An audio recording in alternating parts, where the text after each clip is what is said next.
Hello, everybody, and welcome to the first episode of what I'm calling the origins and evolution of gathering more leaves. The short version of it is my roots, and I've lost.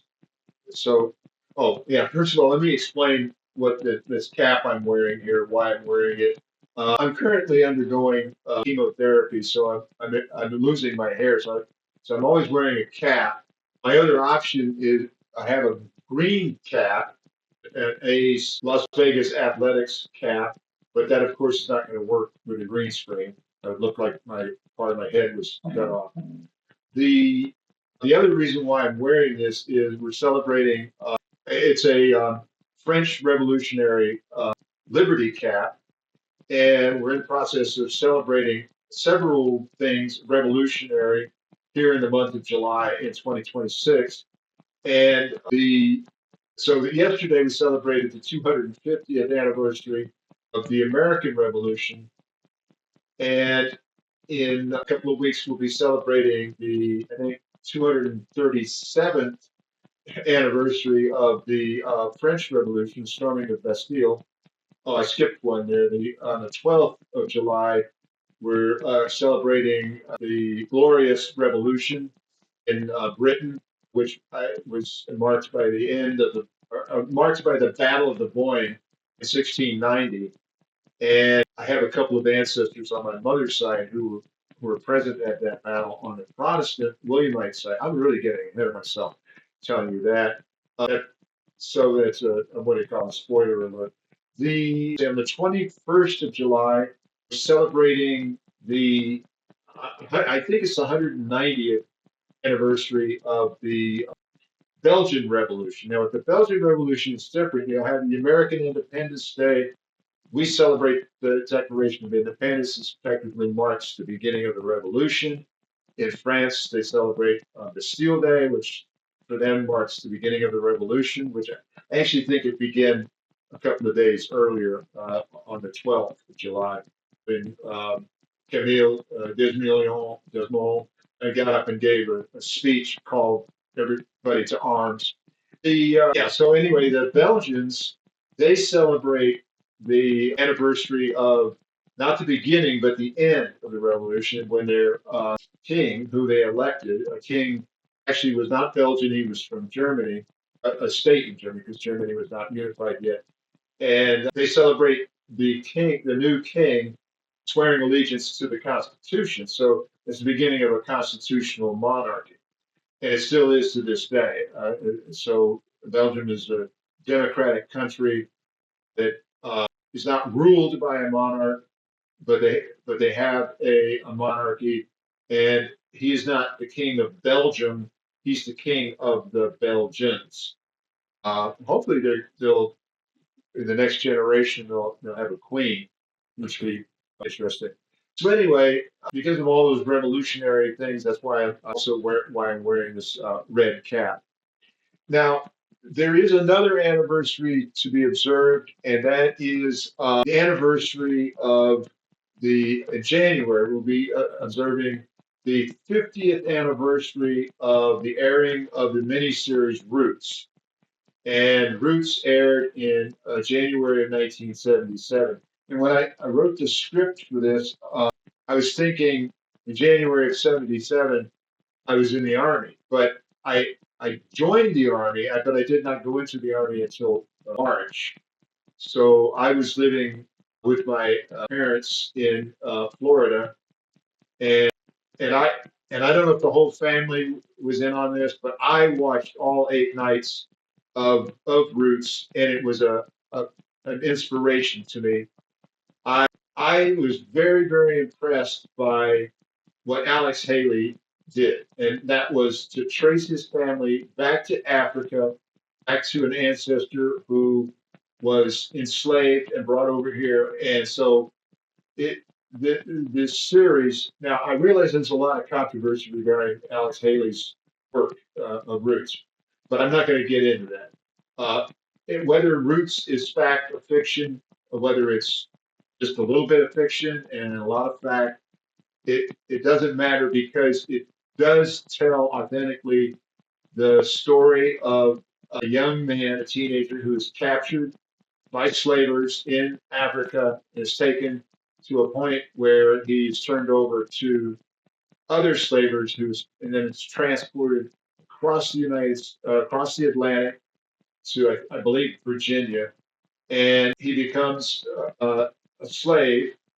And there's a lot of confusion because he doesn't speak the language, and this whole story is told about how these people were treated and how they lived, what the plantation life was like. So it goes from his capture in the no, I think his birth in 1750. I think his capture was in 1776, I believe, and then it goes after, the early 19th century, and then through the Civil War, and then after the Civil War, after the family was freed, went into Tennessee, but they were still being mistreated.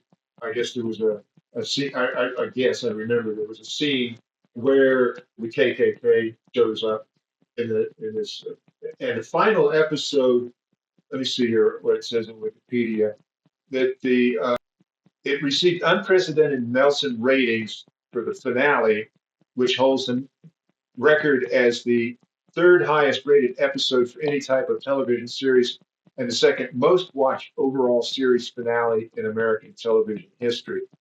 And then later on, 2 years later, it says that there was Roots, The Next Generations, which I do recall watching that, but and there was also this I'm sorry, Christmas television film called Roots the Gift, and then there was a related film called Alex Haley's Queen. I don't recall. I may have watched part of that, but it wasn't the same as the original miniseries, which is actually one of the original miniseries. I think there's only one other one going on at the time. There's one about World War II, but I can't remember the name of that series.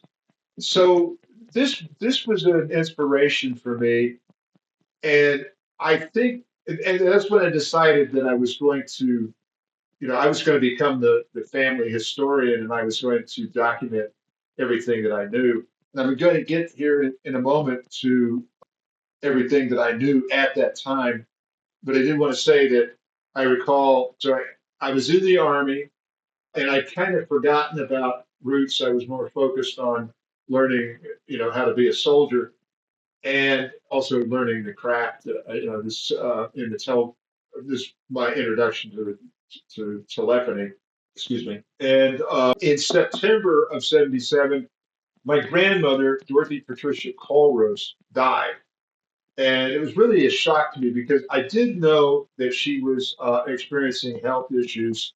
I think my mother had told me that she had a stroke, but that she was getting better or something to that effect. That so I didn't believe I didn't think she was going to die then. That I thought she had a few more years left.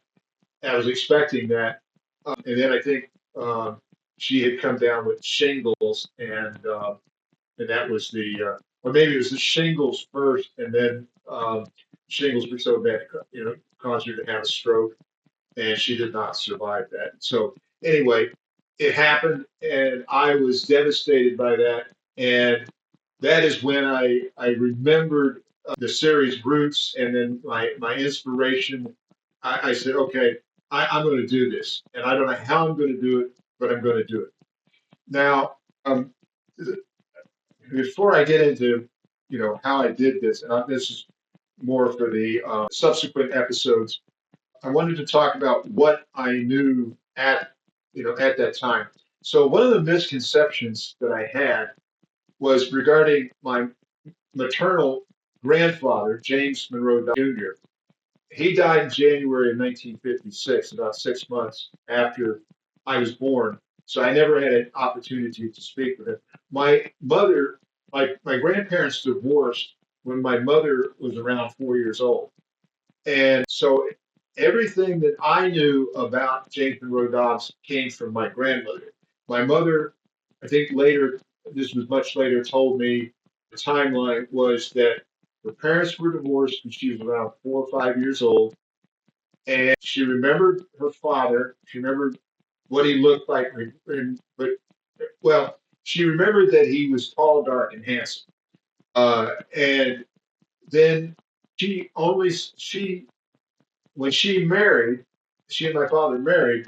My grandmother did not want him at the wedding, so they were married in '54, and I think he was a raging alcoholic at that point.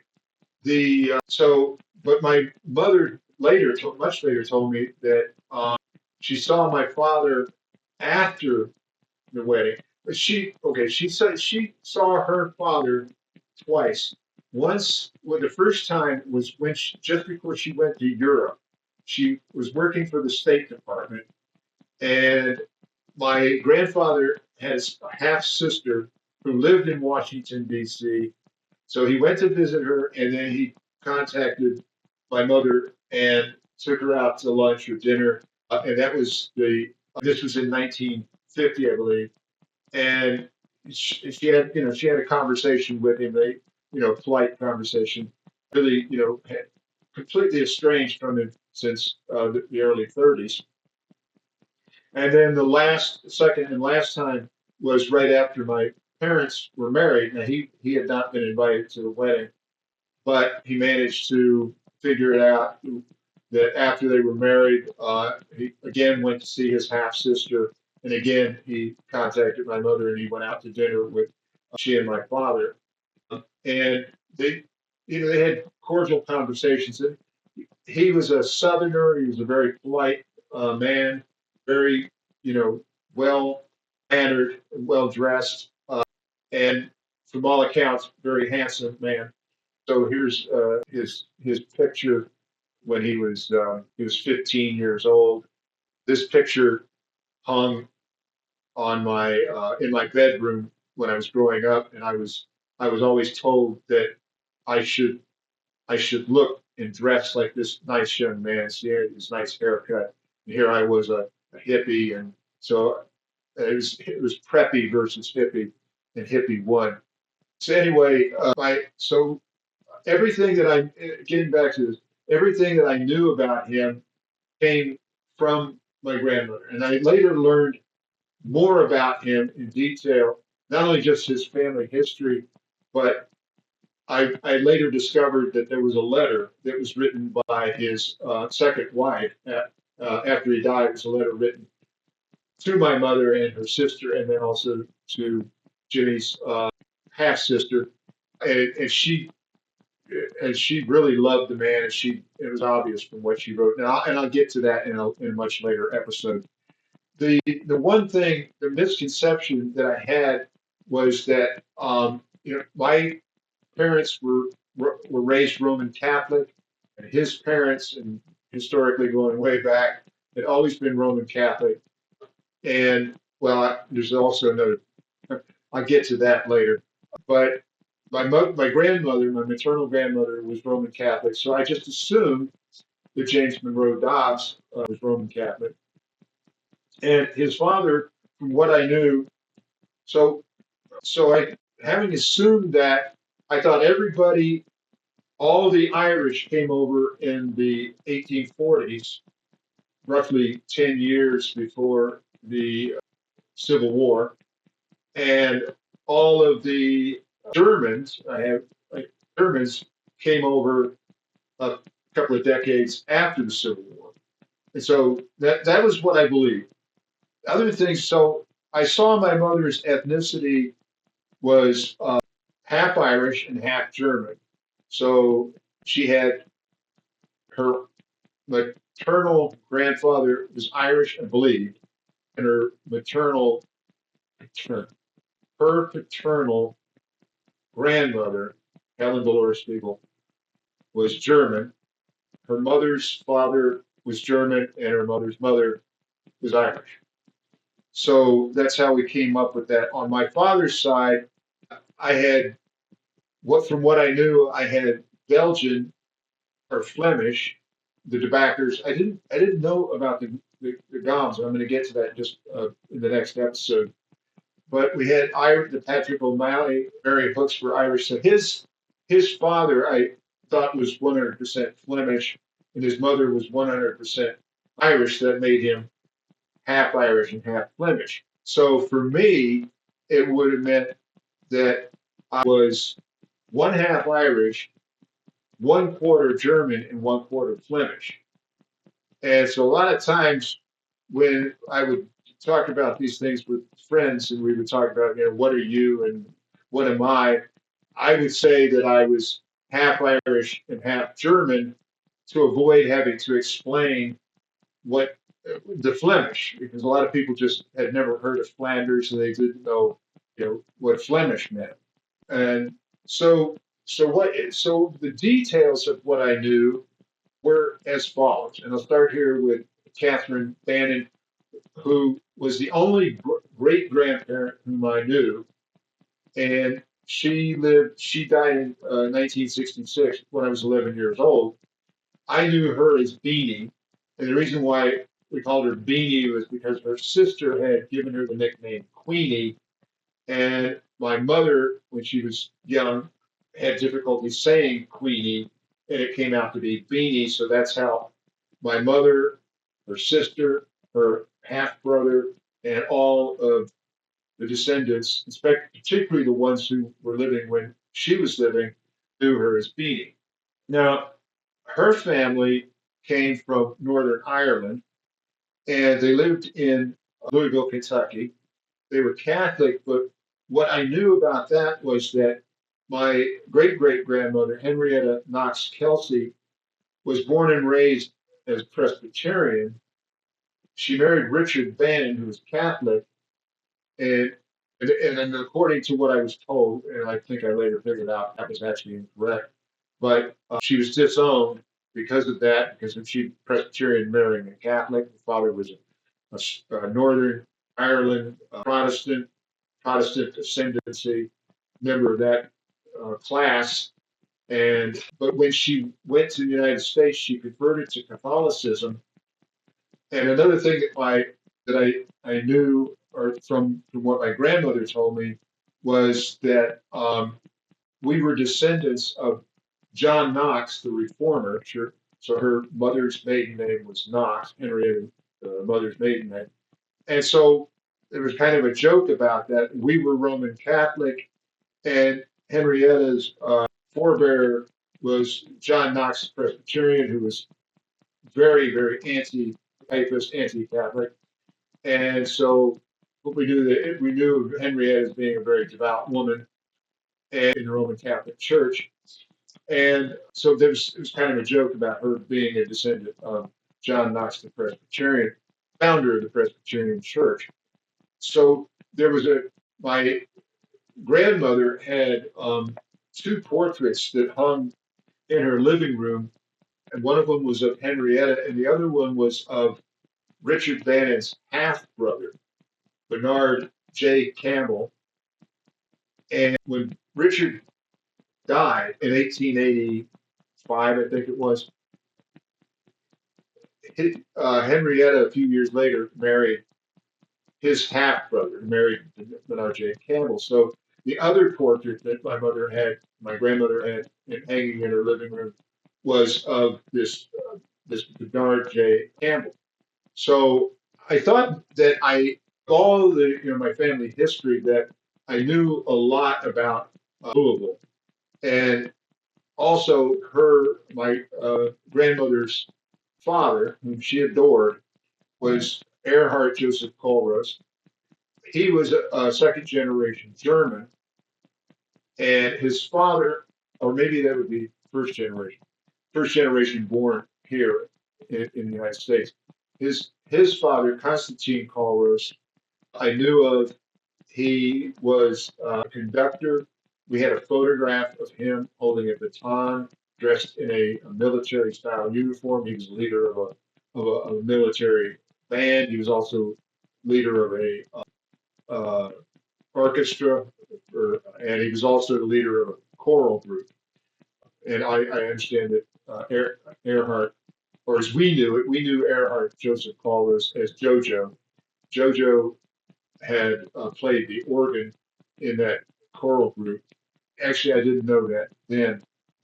So I knew a lot about the my grandmother's family because, well, for one thing, they had a footprint in Louisville, Kentucky for almost 100, for over 100 years, because Richard and his brother had come to the United States in the 1850s, or 1840s, I should say, and first settled in Cincinnati, but then by sometime in the 1850s, had moved to Louisville.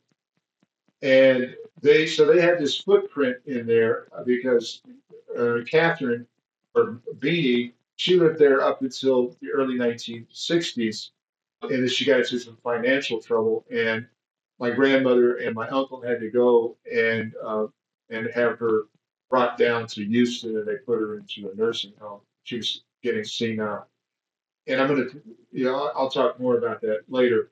The and then on my mother's father's side of the family, what I knew was only partly true. Uh, I was told that James Monroe Dobbs Sr. had been the ambassador to Chile during the second Cleveland administration, and that the family had ties to Georgia.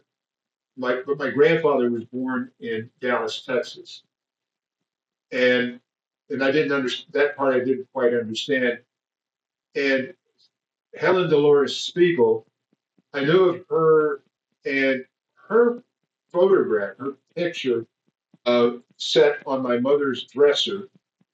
Very beautiful woman, and this is how she was dressed. My mother thought this was just a beautiful photograph, and so what I knew or understood of her was that I was told that she was born in Berlin, Germany, and that my great grandparents met and married in Mexico City.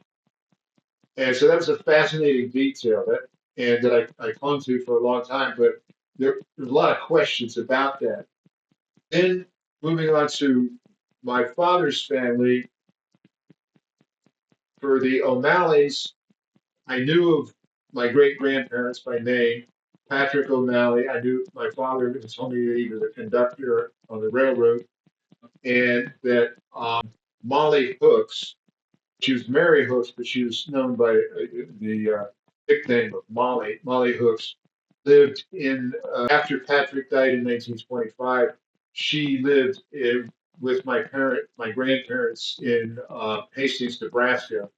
But my father even told me that he had no memory of her except what he was told about them having come from somewhere not in Northern Ireland, but in the southern portion of that.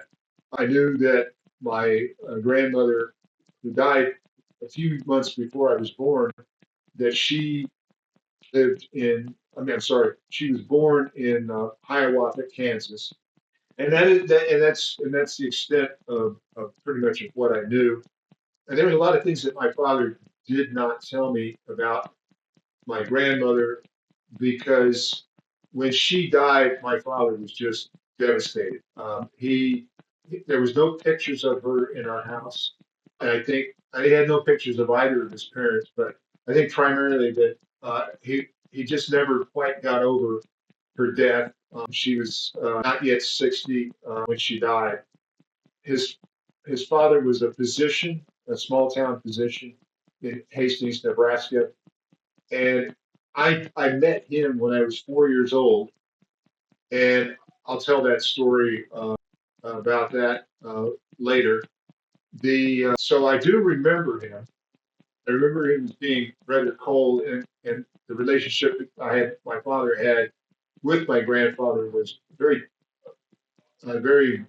difficult relationship. I didn't quite understand that. I felt like my father wanted to impress his father, but he didn't succeed in doing that for whatever reason. It was very complicated. And I knew that, so the backers, I knew came from Belgium. The, the doctor was a Flemish name, but the family spoke French. I knew about August. He was a doctor, and they lived in St. Mary's, Kansas. They came from somewhere in Belgium, but I did not know where at the time. And they settled in St. Mary's, Kansas, which had been a mission to the Indians. A mission there. St. Mary's, Kansas was a mission town. The Jesuits had operated a mission there for the Potawatomi Indians, and they had been following this Native American tribe from when they originally encountered them was up in the Great Lakes area, and I believe it was around Toledo, Ohio. And when this tribe was forced in the 1830s, along at the same time as the Indian Removal Act in the South, they were forced to northern Kansas, to what is now Potawatomi County, and St. Mary's is located there, and there was a mission. And my understanding was that the backers had a relationship before they moved with this mission, that they had donated money to cause the Jesuit, and so they had connections into this town, and they moved there in the 1880s. And I knew about Beetle, and I knew about Hortense de Donder. I knew that the entire family had immigrated at the same time. Or no, I was actually told that my grandfather came over a couple of years later. That he had finished school in Louvain. Now this I found out was not true, and I don't know what his education level was when he left Belgium. He later became a doctor, but I had assumed that he became a doctor within a couple of years after moving to Kansas, and I'll get into what I later learned. I'll get into that later. I did not know about Delagon until the following year, and I'll discuss that in the next video. But so anyway, I knew, and I didn't know about what I'm going to tell you about later, what I call the French connection. So that's where I get to the assumption that my grandfather, my maternal grandfather, was 100% Flemish. Now let's see if I missed anything there.